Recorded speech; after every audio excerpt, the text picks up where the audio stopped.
सर्वप्रथम भगवान को प्रणाम करेंगे।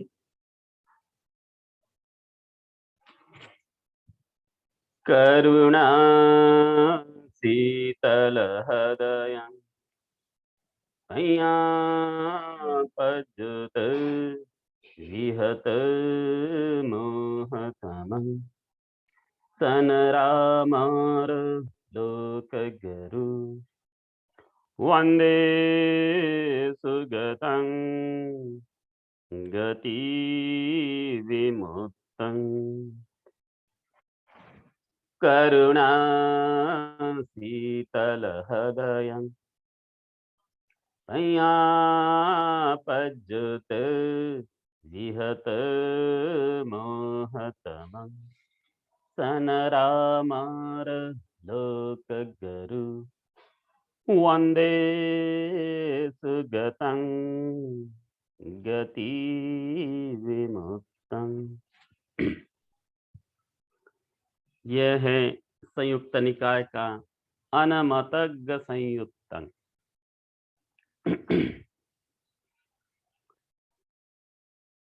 पहला है तिन्नकट्ठ सुत्त वर्णना। ऐसा मैंने सुना है, एक समय भगवान श्रावस्ती में अनाथ पिंडक श्रेष्ठी द्वारा निर्मापित जेतवन विहार में साधना हेतु विराजमान थे। वहां भगवान ने भिक्षुओं को यह उपदेश दिया, भिक्षु यह संसार अनादि है,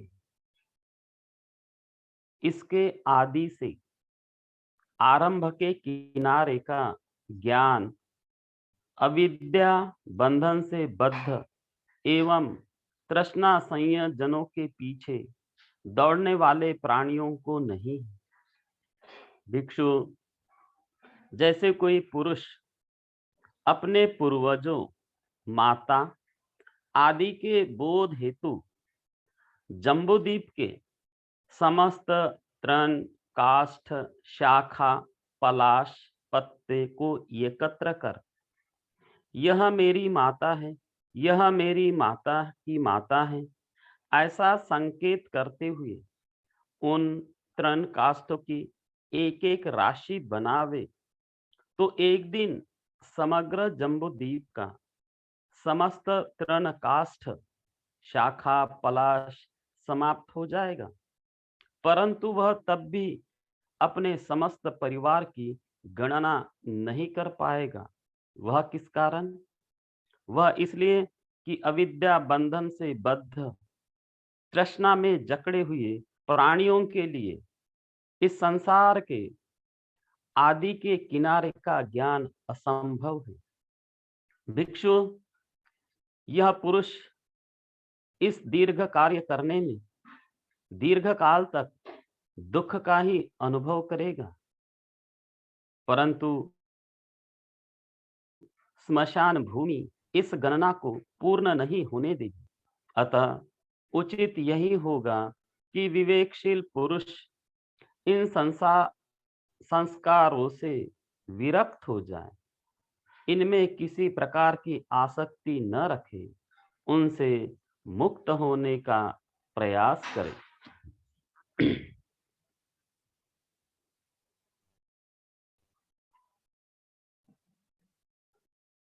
पृथ्वी सूक्त।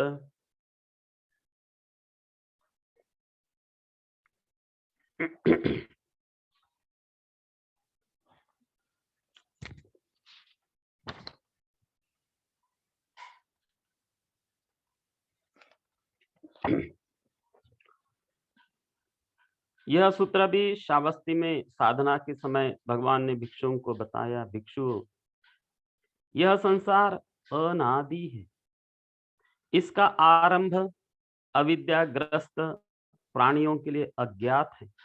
भिक्षु जैसे कोई पुरुष अपने पूर्वजों, पिता आदि के प्रज्ञापन हेतु इस पृथ्वी की मिट्टी से छोटी छोटी बेर के बराबर गोली बनाकर यह मेरे पिता हैं, यह मेरे पिता हैं,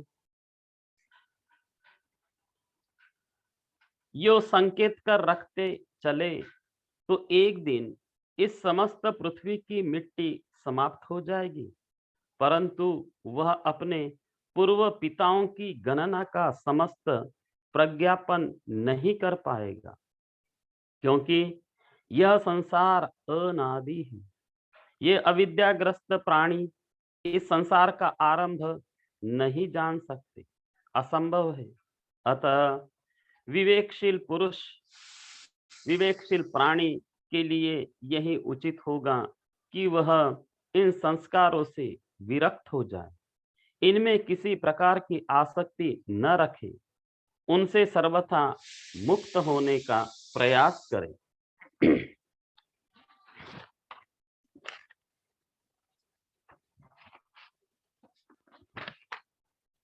तीसरा है असुसुप्त।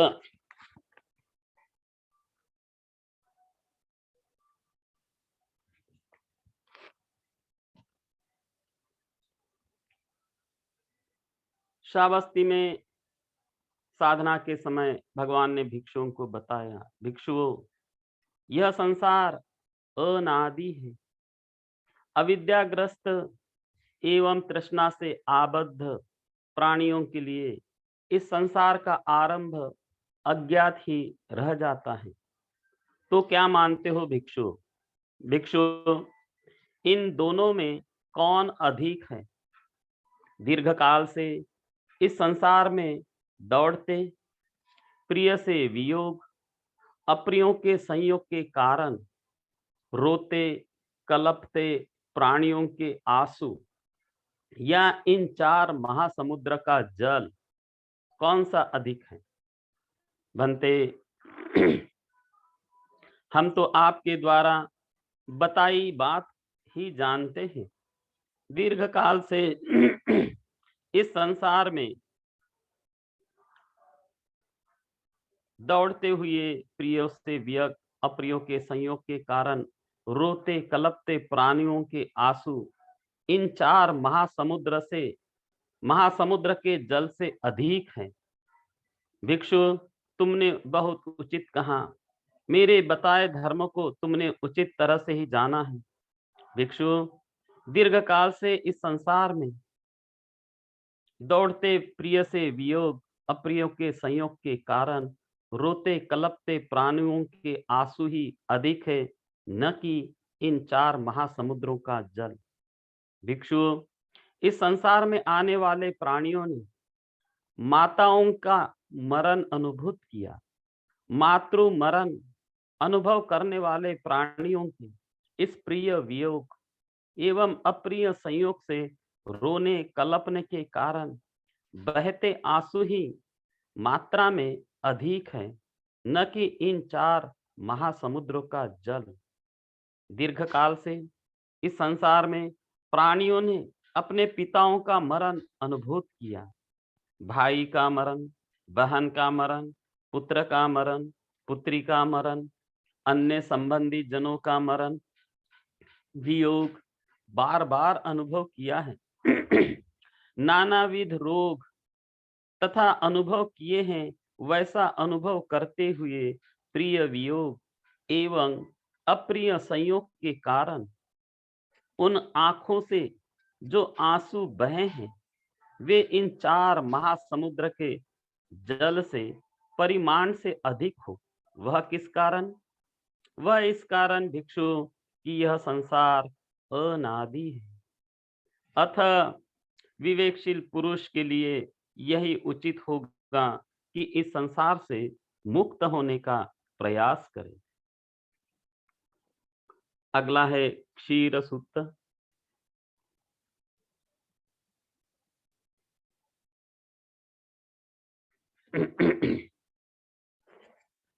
श्रावस्ती में साधना करते समय भगवान ने भिक्षुओं को बताया, भिक्षुओं, यह संसार अनादि है।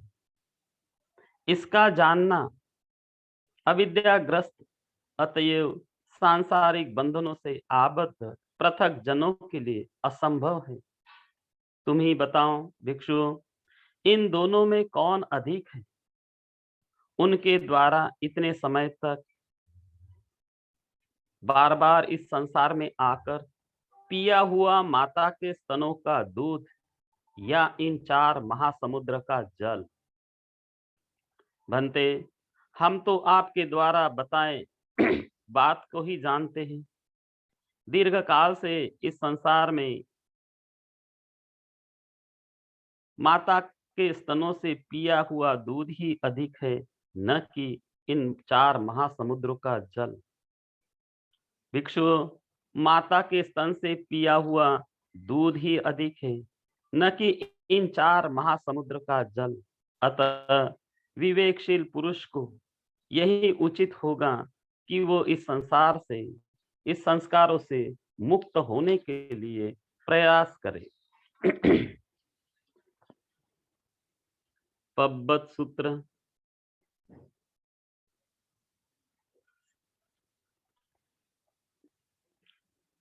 श्रावस्ती में साधना के समय भगवान ने भिक्षुओं को बताया, भिक्षु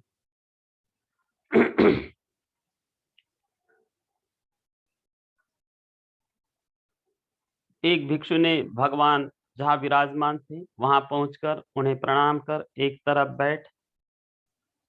तरफ बैठे उसने भगवान से पूछा, भंते, यह कल्प कितना लंबा होता है?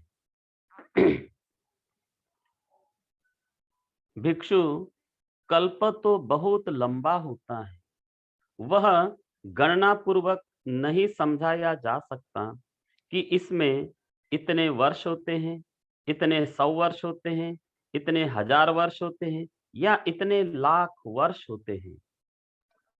भंते, इस बात को किसी उपमा या दृष्टांत द्वारा समझाया जा सकता है। भगवान बोले, हाँ भिक्षु, समझाया जा सकता है।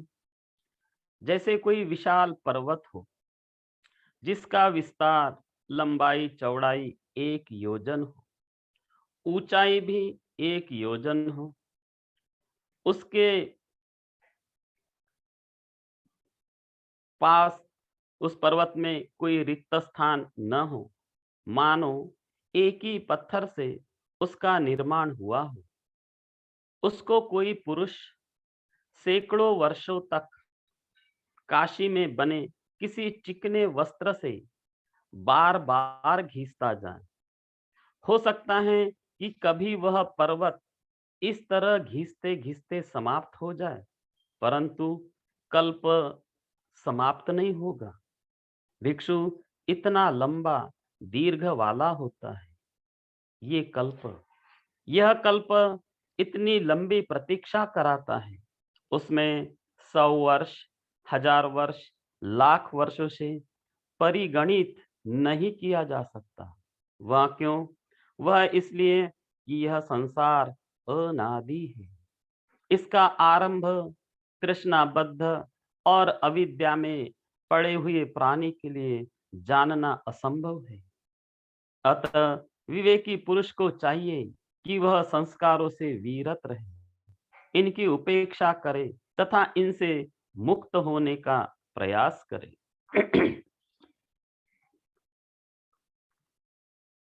सासप सुत्त वर्णना।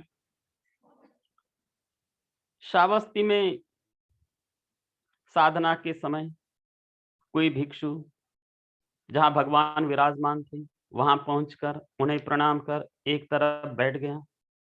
एक तरफ बैठे उसने भगवान से पूछा, भंते, यह कल्प कितने लंबे दीर्घ काल का होता है? भिक्षु, कल्प में इतना लंबा समय होता है कि उसे वर्षों की गणना में नहीं बताया जा सकता कि इसमें इतने वर्ष, इतने 100 वर्ष, इतने 1000 वर्ष, इतने लाख वर्ष होते हैं। भंते, क्या इस बात को किसी उपमा से समझाया जा सकता है? हाँ भिक्षु, उसे उपमा द्वारा समझाया जा सकता है। भिक्षु, कोई 1 योजन लंबा चौड़ा ऊंचा लोह नगर हो, उसमें सरसों से भर दिया जाए। कोई पुरुष 100-100 वर्षों के बाद उसमें से एक-एक सरसों का दाना निकाल ले। यो निकालते ही वह समस्त सरसों के दाने एक दिन समाप्त हो सकते हैं, परंतु यह कल्प तब भी समाप्त नहीं हो पाता। इतना दीर्घ काल वाला कल्प होता है। इसे 1 वर्ष, 100 वर्ष, 1000 वर्ष, लाख वर्ष की गणना से नहीं मापा जा सकता। वह क्यों? वह इसलिए कि यह संसार अनादि है। इसका आरंभ ये साधारण जन अविद्या और तृष्णा से बद्ध पुरुषों के लिए जानना असंभव है। अतः विवेकी पुरुष को चाहिए कि वह संस्कारों से विरत रहे, इनकी उपेक्षा करे तथा इनसे मुक्त होने का प्रयास करे।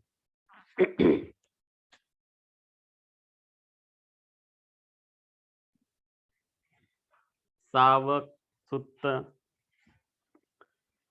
श्रावस्ती में साधना के समय कभी बहुत से भिक्षु भगवान से पास आए।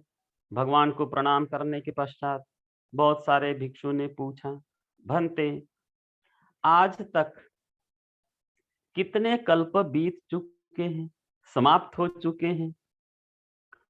भिक्षु, आज तक बहुत से कल्प बीत चुके हैं, समाप्त हो चुके हैं। इन्हें वर्षों से गणना से नहीं नापा जा सकता। भंते, इस बात को किसी उपमा से समझाया जा सकता है? हाँ भिक्षु, समझाया जा सकता है। भिक्षु, यहाँ कोई 4 श्रावक 100 वर्ष आयु वाले हों, वे प्रतिदिन 1,00,000 कल्पों का स्मरण करें। यों वे चारों श्रावक इस तरह स्मरण करते करते एक दिन मर जाएंगे, परंतु उस कल्प की गणना तब भी पूर्ण न होगी। इतने वर्ष संख्या वाले कल्प बीत चुके हैं, उन्हें संख्या पूर्वक गणना से नहीं समझाया जा सकता, क्योंकि यह संसार अनादि है। साधारण सामान्य जनों के लिए अविद्या में ग्रस्त तृष्णा संयोजनों से बद्ध ऐसे पुरुष के लिए जानना असंभव है। अतः विवेकी पुरुष को चाहिए कि वो मुक्त होने का प्रयास करे। गंगा सूत्र। राजगृह के वेणुवन में साधना करते समय तब कोई ब्राह्मण भगवान से यो पूछने लगा, भो गौतम, कितने कल्प अब तक बीत चुके हैं? ब्राह्मण, बहुत से कल्प बीत चुके हैं, उन्हें संख्या से गिनना सरल नहीं है। भो गौतम, क्या यह बात आप किसी उपमा द्वारा मुझे समझा सकते हैं? हाँ अवश्य ब्राह्मण। जैसे ब्राह्मण, जहां से यह गंगा नदी निकली है और जहां यह समुद्र में जाकर मिली है, इस अंतराल में, इस नदी में जितने बालू रेत है, वह गिनी नहीं जा सकती कि इसमें 100, 1000, लाख या इससे कितने अधिक बालू के कण हैं। उन बालू का कणों से भी अधिक संसार के कल्प बीत चुके हैं। उन्हें 1000 या लाख की संख्या में गिनकर नहीं समझाया जा सकता। क्यों? क्योंकि यह संसार अनादि है। साधारण जनों के लिए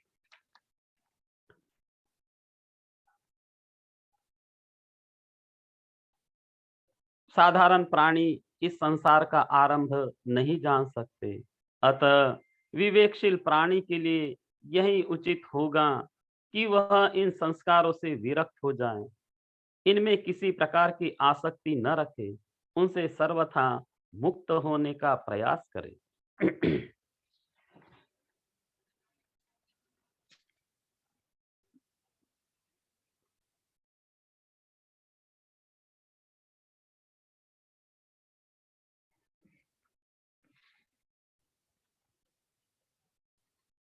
एक है दंड सूत्र। एक समय भगवान बुद्ध राजगृह के गिज्झकूट पर्वत पर साधना हेतु विराजमान थे। वहां उन्होंने भिक्षुओं को यह उपदेश किया। भिक्षु, यह संसार अनादि है।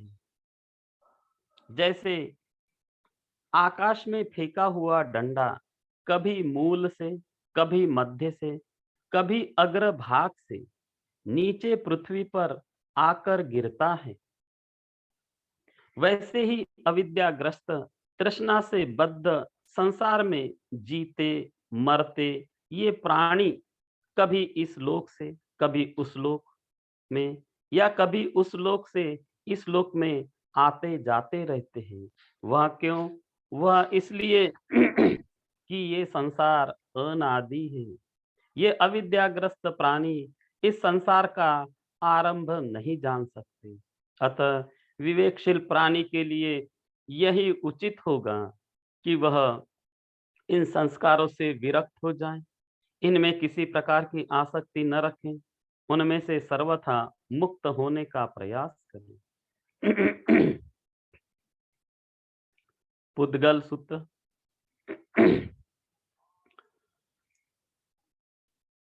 एक समय भगवान राजगृह के गिज्झकूट पर्वत पर साधना हेतु विराजमान थे। वहां उन्होंने भिक्षुओं को उपदेश किया। भिक्षु को भगवान ने यह देशना की, भिक्षुओं, कल्प पर्यंत भिन्न भिन्न योनि में उत्पन्न होने वाले एक ही पुरुष की उस जन्म की अस्थियां एकत्र एकत्र कर ली जाएं तो उनकी वह राशि वैपुल्य पर्वत जितनी ऊंची हो उतनी हो जाए। वह क्यों? इसलिए कि यह संसार अनादि है। अतः विवेकी पुरुष को इस संसार से विरक्त एवं विमुक्त होने का प्रयास करना चाहिए। इतना कहकर भगवान यह बोले, इस संसार में जन्मते मरने वाले एक ही पुरुष के शरीरों की अस्थियां का संचय किया जाए तो वह राशि एक कल्प में वैपुल्य पर्वत से ऊंची हो जाएगी, ऐसा महर्षि ने कहा है। यह वैपुल्य पर्वत मगध राज के गिरिव्रज जनपद में गृद्धकुट पर्वत के उत्तर में स्थित है। जो साधक दुख, दुख समुदय, दुख निरोध गामिनी प्रतिपदा, इस आर्य सत्य को प्रज्ञा द्वारा सम्यक प्रकार से जान लेता है, इस संसार में तदनंतर वह अधिक से अधिक 7 बार जन्म लेकर आर्य अष्टांगिक मार्ग द्वारा सभी बंधन क्षीण कर दुख से मुक्त हो जाता है। तो इस तरह हमने ये अनमतज्ञ सूत्र लिया।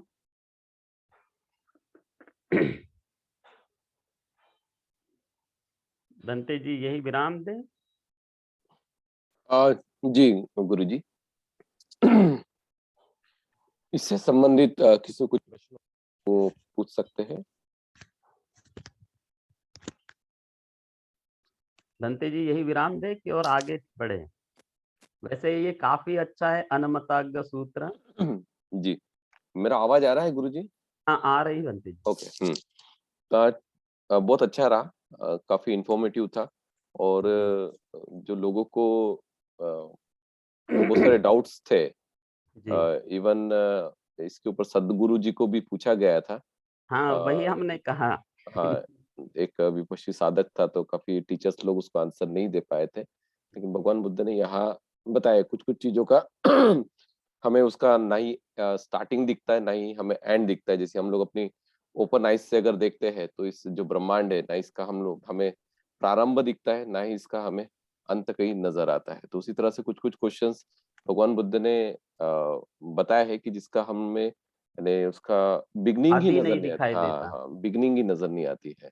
जी। तो ये बहुत अच्छा हो गया। और किसी को कुछ प्रश्न है इसके बारे में, ये सूत्र के बारे में तो वो पूछ सकते हैं। अ